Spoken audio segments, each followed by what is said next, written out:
Shalom YouTube, still Sabbath, happy Sabbath, Shabbat Shalom. We're going to be continuing where we left off yesterday. I'm going to be re-recording it because the mic quality was not very good. I changed phone cases, it'll be good now. So here we see the avatar state, which is basically a form of demonic possession where the avatar, the last airbender, becomes extremely powerful, but he loses control of his body. And he doesn't usually remember what happens. He has to learn how to control this demon state, which he ends up doing through chakra meditation at the end of the second season.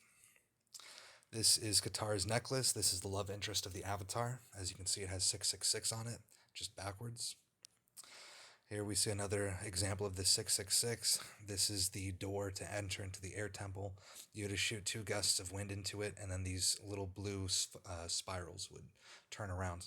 So 666 and another 666, which we know to be the mark of the beast. We know what the Bible says about the number 666 in Revelation 13, where nobody will be able to buy or sell unless they have the number or the name. So this is the future that awaits those who reject Zion. You have 2 choices. Period. It's always been this way. You have 2 choices. Either the king of Zion is going to be your king, or the king of Mystery Babylon will be your king, which is the abomination of desolation, Satan, the beast. Here we see this was the winter solstice. He has to enter into this temple to be able to talk to one of his past lives, which he can access through the avatar state, which, like I said, is his demon state. He's waiting for the sunlight to hit this graven image, which we know is forbidden in Exodus 20 and the 10 Commandments. Here we see Katara pretending to be the painted lady, which is like a water spirit, and the actual water spirit ends up visiting her to thank her for saving this village from being attacked. So we see that they're saying like, oh, the spirits are good. In this show, all the spirits end up being good. There's no evil spirits. The only evil people in this show are humans. Every single spirit in this show, except for one, which was it steals people's faces. It was a really traumatic thing to see that as a kid. But essentially, the spirits in this show are good. They're teaching you that the demons are not your enemy. They're your friends. So here we see the guru who teaches him chakra meditation to unlock his demon avatar state. They don't call it a demon state, but that's clearly what it is. This is what he becomes at the end of the first season. He falls into the water, really like horror movie-esque. He falls into the water, and he takes over this creature. He becomes this creature, and he controls it in the avatar demon state. And he attacks the Fire Nation, who's attacking the North Pole. And all the waterbenders, the people defending the North Pole, they bow down and worship this thing, and this thing doesn't attack them. But everyone that does attack this thing, which, I mean, it's a giant demon monster, obviously you're supposed to fight that. Anybody who would fall down and worship this thing, oof, like if you saw this in real life, would you worship this thing or would you run? So here's another one of these spirits. This one was called Heibai, which was abducting people from a village because it was upset that its environment was being damaged. So we're seeing that these nature spirits are tied in with the environment, and they attack people for environmental slights. So that's basically the global warming agenda. They say, oh, the climate change is because human activity is destroying the planet. And humanity is destroying the planet, but it's because we're defying the God of Zion. If we obeyed the God of Zion, all these problems would go away. What do I mean by obey the God of Zion? I mean pray towards Jerusalem like Solomon implemented when God said, I will put my name, my eyes, and my heart in this temple forever. That's 1 Kings chapter 9. Chapter 8 is when they dedicate the temple. So we're supposed to pray to Jerusalem because that's where God is going to reign forever. That's the temple where Christ will be king forever and ever. We're supposed to keep the law of Moses. This is the law that God gave to Moses. The law was practically complete. All it needed was the crucifixion and the temple. And now the law is perfect. All we need to do is obey the law, and we will receive Zion. Otherwise, these demons will keep attacking us. And the one thing they don't want us to do is to obey God. If Adam and Eve never would have eaten that fruit, we wouldn't have left Eden. Here we see transgenderism. Sokka on the right dresses up like a Kyoshi warrior to learn how to fight in their style, complete with makeup and feminine garb. So we see cross-dressing in this episode, as well as him and this girl kissing. I believe it was on the cheek, but still, it's like a boy dressed up like a girl kissing a girl. It's really weird. So here we see some tattoos. We know so Torah says not to wear that which pertains to women, and women shouldn't wear that which pertains to men. And Leviticus, I believe, also says you're not supposed to put any tattoos or make cuttings in your flesh for the dead. And here we see a little child with tattoos on his head, going down his back. I mean, if you saw somebody in prison with this much ink, would you think they'd be a good person or a bad person? That's a lot of ink.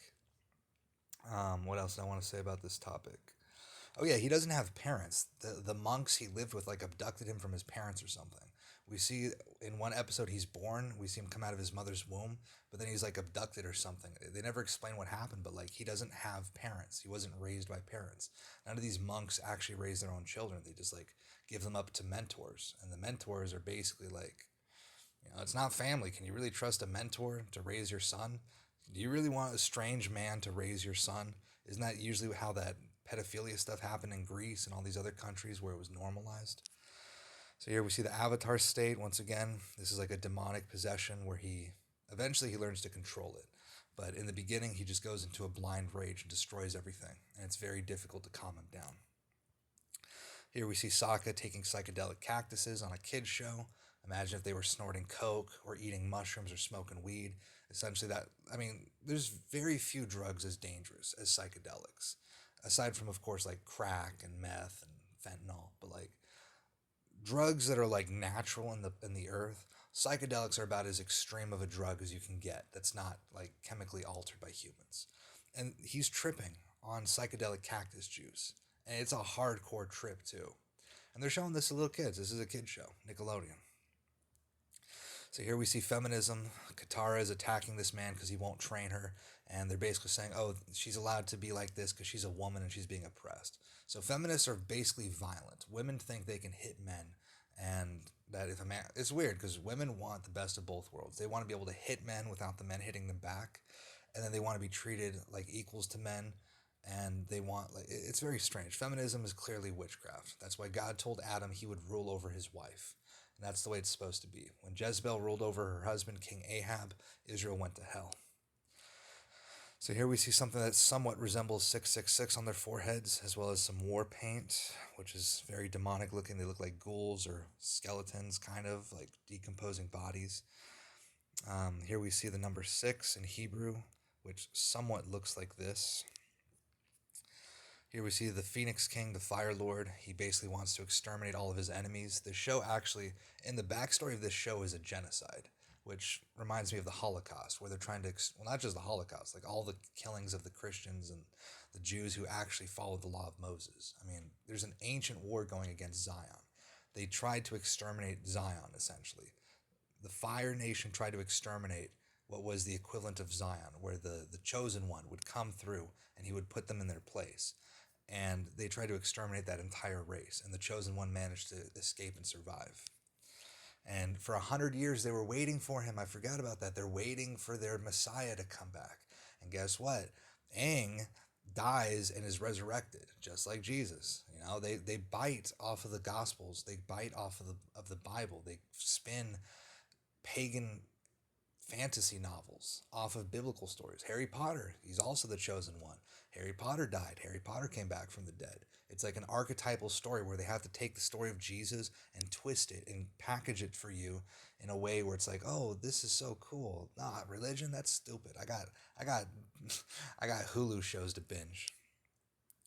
So here we see the Fire Sages, which is basically modeled after the Aztecs, the Mayans, and the Incans, who were known for human sacrifice, cannibalism, all kinds of horrible stuff. Here we see the Puppet Master episode. This is Hana, and essentially she's presented as like a witch. This is the Halloween episode. They don't celebrate Halloween in the series, but basically Halloween has always been a satanic holiday. And for the Halloween episode, when it first launched, this is basically she's a waterbender, and she invites the kids to stay at her hotel, and she reveals to the other waterbender, Katara, that she can basically manipulate people by bending their blood, which is a form of demonic possession, basically, where she can manipulate people into acting against their own, like sleepwalking, basically. Sleep paralysis, walking against your will. She's able to do this to people on the full moon, and they're all terrified of her. And that's creepy. Imagine seeing that when you're a little kid. Look at this. She looks so nice, and there's there's the demon. They animated a demon. They put it on the television for little kids to see. And here we see the genocide of the Airbenders. This is from the comics, I think. You can see. Look at those tears. I mean, how many times has this happened to humanity? And it's only allowed to happen because we disobey God. It's like what Genghis Khan said: I am here because you sinned against God. Had you not sinned against God, I would not be here to destroy you all. That's what Genghis Khan was straight up saying to people. And it's true. If we will not obey the commandments of God, we are not protected by the hand of God, and this becomes normal. Happened to Israel like 15 times. And they always come back. Zion is inevitable. They always come back. So we see a depiction of a genocide in a kid's show as the backstory. Every single one of them was exterminated except for one. How many millions died? Hundreds of thousands at the very least. So, the Holocaust, that's a very interesting story to get into. Basically, I'll put it like this: the perpetrators of the Holocaust were enemies of Zion. And this involved some people who call themselves Jews, like George Soros, like the Rothschilds. Enemies of Zion control the world, not Jews, but the most powerful faction of the enemies of Zion appears to be people who call themselves Jews, because it protects them. If you can't criticize the Jews and you don't understand Judaism, it's like, or you do criticize all Jews and you don't understand Judaism. It's like, because people don't understand the Bible, calling yourself a Jew as a Satanist is like the best smokescreen, because all Jews get lumped into it, and then people will rise up to defend people who call themselves Jews, or because basically it's very confusing to go into real quick. It's so much like, basically it's a bunch of reverse psychology. We are manipulated by extremely high levels of reverse psychology, and the synagogue of Satan is a bunch of enemies of Zion. Everyone who is an enemy of Zion who claims to believe in the God of Moses, that's a Satanist. So here we see an episode where Katara steals from pirates, and it's justified at the end of the show. Even though she almost gets her friends kidnapped and killed, at the end of the show, her brother's, he's like, I got the scroll from those pirates. What did we learn today? And she's like, stealing is wrong. And she grabs the scroll from him, and she's like, unless it's from pirates. It's okay to steal if you steal from thieves. That's the morality of the show. So here's Jet. He's basically like an anarchist, domestic terrorist, communist leader. Him and his friends live up in tree houses near an occupied village. What he wants to do is he wants to explode a dam and flood everybody in this occupied village, from women, children, adults, and the occupiers. So he thinks the ends justify the means, and he's basically willing to commit terrorism to accomplish his goals. And how many women are like, oh, but he's so cute though. Oh, it's okay. I'd let him. Because that's the point. Women are very easily susceptible to handsome men with evil agendas. And then some other guy who doesn't know what this woman's actually like, he's going to date her and he's going to be like, this chick is crazy. I can't stand. It's like, yeah, you're dating a witch. You're dating a woman who likes toxicity. So here's the Blue Spirit mask, Zuko, the Fire Nation prince. He wears this mask when he does his vigilante, not even vigilante, he does crimes and he has to hide his identity. And basically he's dressed up like a demon. That mask is supposed to represent a demon from some play or something. Here we see Aang speaking to a fortune teller, which we know the Torah forbids. You're not supposed to go to those who consult the dead to be defiled by them, or necromancers or astrologers or any of that stuff. And here she is burning the bones, and she's telling him what the cracks in the bones mean, which is an actual pagan practice. I'm not sure exactly how accurate that stuff is, but I think that there is something to it. Here we see Zuko basically screaming at God, challenging God to strike him dead because he's in so much pain. He's in so much emotional pain, which is crazy to think about. It's like, how many people have been there in real life, and we're seeing this in a kid's show. You've always thrown everything you could at me. Well, I can take it, and now I can give it back. Come on, strike me. You've never held back before. That's sad to think about. And, because this world's so confusing. It's like, why are we just here to suffer? It's like in the Phantom Pain, Metal Gear Solid 5. I never played it, but I know the meme. Why are we here, just to suffer? It's like, yeah, why are we here? We're here to obey the commandments. Then the suffering goes away. That's all it's ever been.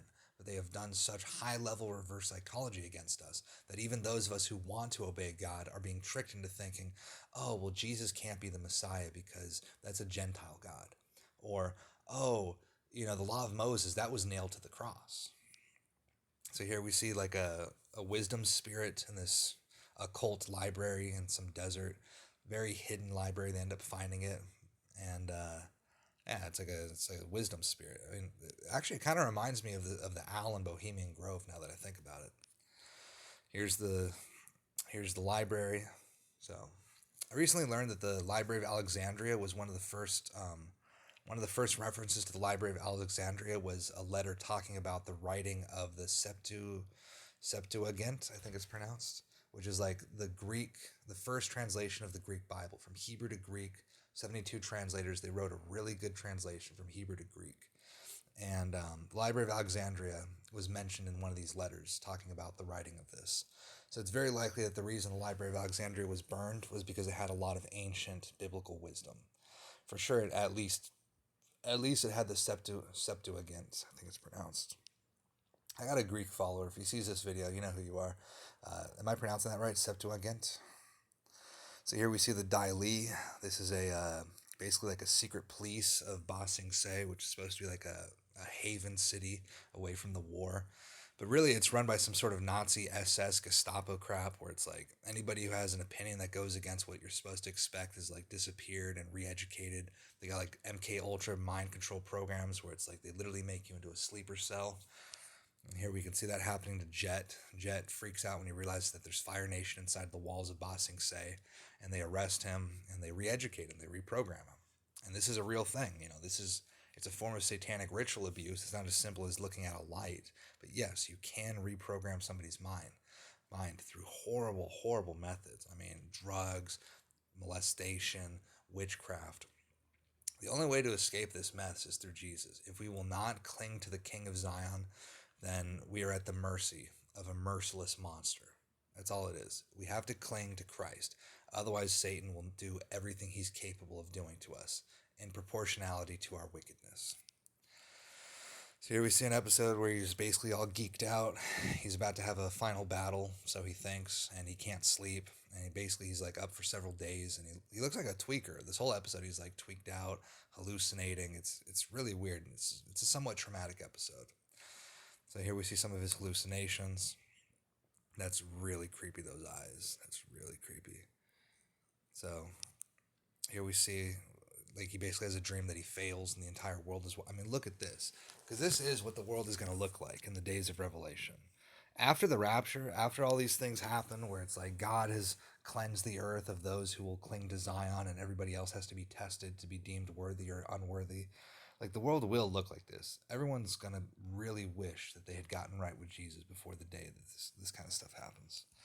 So here we see him, like, punk rock, like Naruto type stuff, like ear piercings. And it's like, if you saw somebody like this, would you think they had good moral character? So why are they showing it to a child like it's normal? And that is the end of this episode. So stay away from anime, read your Bible, meditate on Psalms 1 and 2, and, tell others. Yell at the top of your lungs, Jesus is coming back. Get ready.